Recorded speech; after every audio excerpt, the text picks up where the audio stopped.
Mr. Lujan. Is there objection? The chair hears none, so ordered. Mr. Olcott, you may continue your layout. Thank you, Mr. Speaker. All right, Mr. Dean. Members, House Bill 2587 is simply a codification of Governor Abbott's Executive Order GA 46, issued in August of last year. The bill would require the Health and Human Services Commission to provide a report to the legislature, us, each year on the cost of care in Texas hospitals for people in this country unlawfully. Members, I have a clarifying amendment to ensure the definitions and language of the bill is in line with what HHSC and hospitals are currently doing. Mr. Speaker, Ms. Rodriguez-Ramos, for what purpose? will the gentleman yield? Will the gentleman yield for questions? I will. The gentleman yields. Thank you. Thank you, Mr. Representative Olcott. I have a couple of questions on your bill. On page 2 of your bill, it references the intake form. Yes, the patient intake form? Yes, sir. And it Yes, ma'am. says the intake form will have a question regarding the patient's citizenship or immigration status to determine if the patient is a person not lawfully present. Who is going to make that determination? Well, the way it's currently doing, the hospitals have actually not necessarily taken the exact same approach in different hospitals, which is one reason why we're trying to put this in law, so that HHSC can come up with a uniform manner in which to do that. A uniform manner in where they're going to determine the immigration status of an individual with a varied type of immigration pathways. How are they supposed to make this or simplify it? Because you could be DACA, you could be an asylee, you could be a refugee, you could be a temporary visitor, you could be a permanent resident, you could be a person in the process of citizenship. How is that supposed to be easily understood when somebody's taking somebody in an emergency? Sure. Thank you for your question, Representative Rodriguez-Ramos. Just keep in mind that this bill does not mandate that the hospitals become immigration officials to where they actually sort that out in precise manner. It's basically a simple term: are you in this country lawfully, or are you not? So it's not something that I believe needs to be defined, but I think it would be good if we could have a uniform message, which is I think is one reason why HHSC, I've had long conversations with them, why I think they would like this to be codified, because I think it's going to make it more simple for them to actually provide uniform statute. Well, and I think that's the issue, that it's not simple. It's not simple to determine if somebody's here not lawfully present or present. I think there's a unfortunate oversimplification of the immigration process when you're looking at this. And the truth is, I mean, we look at what's happening now nationwide, right, where they're identifying people saying they're not lawfully present, and they're actually deporting U.S. citizens or individuals who are on student visas or what have you. And so when you look and you compare what's happening at the federal level, and these are the experts, these are the immigration experts that are committing errors and human rights violations nationwide, it's very easy to make that connection here that you're going to be lumping a lot of people within this category, when the reality is they don't necessarily apply to this category. So what kind of training will individuals have to be able to make this identification? Representative Rodriguez-Ramos, as I said, there's nothing in this bill, in this legislation once passed, that's going to require hospitals to become immigration officials. It's actually it's quite simple. It's been done since November of this last year. It's been done in Florida for at least 1 or 2 years, and I'm not aware of any problems with this. It's actually in my opinion, you're overcomplicating it.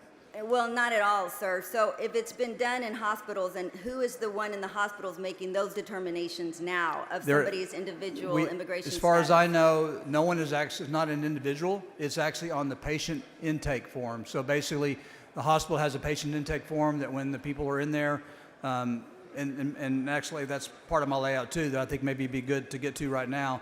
So on the form, it simply asks, when they're filling out the form, when they come to visit, and a lot of times it's actually after they've already received care, depending on the emergency situation. But what they're two things. One is they're asked about their immigration status, along with probably some other questions that have nothing to do with immigration. But number two, and most importantly for everyone in this chamber to understand, is that this legislation requires that patient intake form to have a statement, this is very important, that says that the answer to the question when they fill that out in regard to their immigration status will not affect their medical care, and that's very important. In addition, it also reports shared with HHSC cannot contain any personally identifiable information to protect the identity of the people there. So, and as you probably well know, I don't think you've been hearing these stories of people been rounded up in hospitals ever since our governor instituted this executive order. So there is, I used to work with in a college, and there was a lot of students that were young adults who'd come to the college, and I'd ask them for information, and they were unaware of their own immigration status.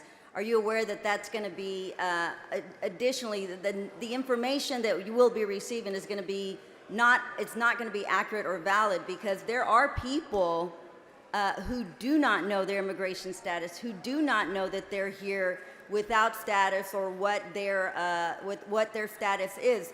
You do understand that that's going to skew these numbers that are collected through this process. I think that's one reason why, if you see how it's laid out in the bill, whether they're lawfully present or not, I would think the vast majority of people know whether they're lawfully present or not, Representative. And a lot of people do not know.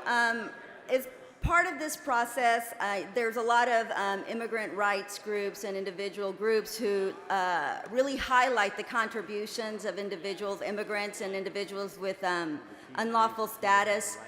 Is part of this, part of that bigger picture to really highlight their contributions, the undocumented immigrants' contributions to the tax base?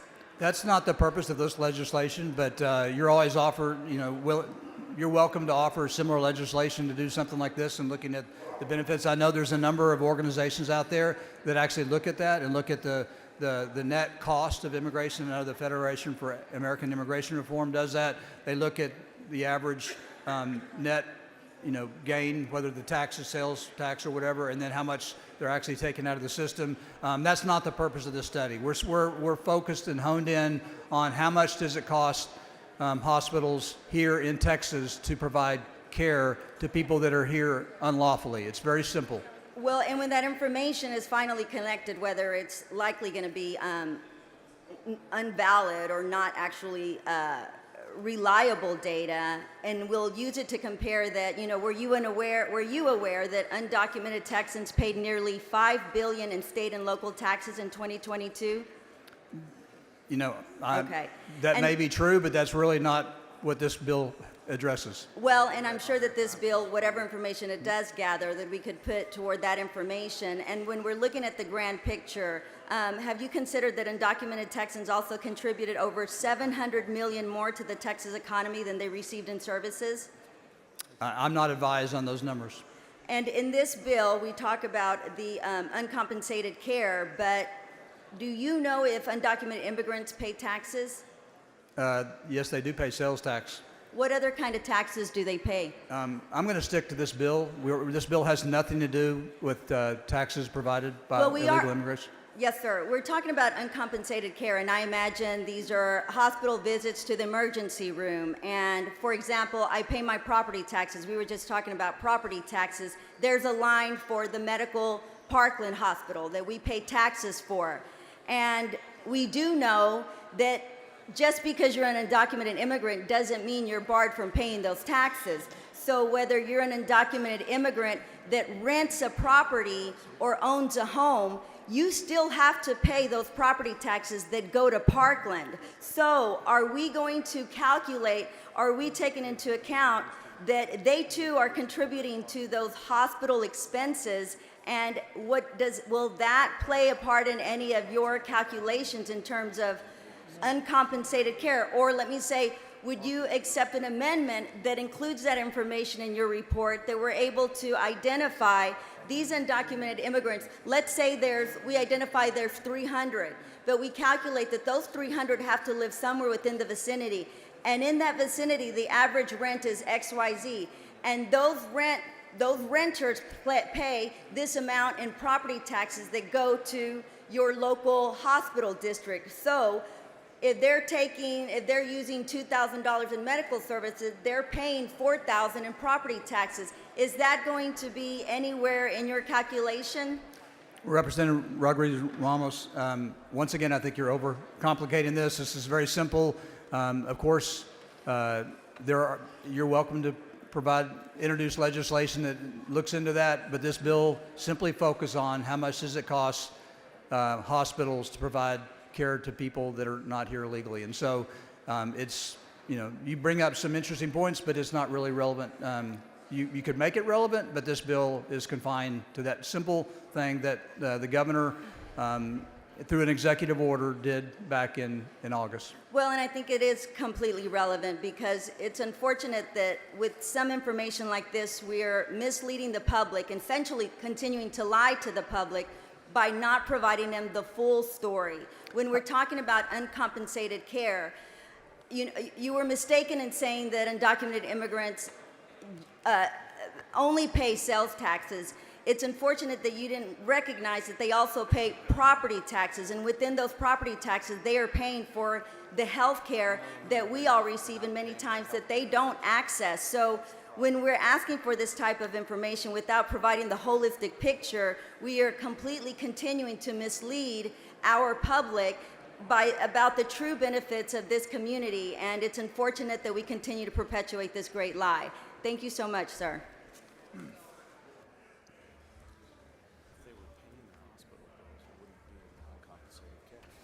Mr. Speaker, Mr. Martinez Fisher, for what purpose? I rise to raise a point of order against House Bill 2587 under Rule 8, Section 1.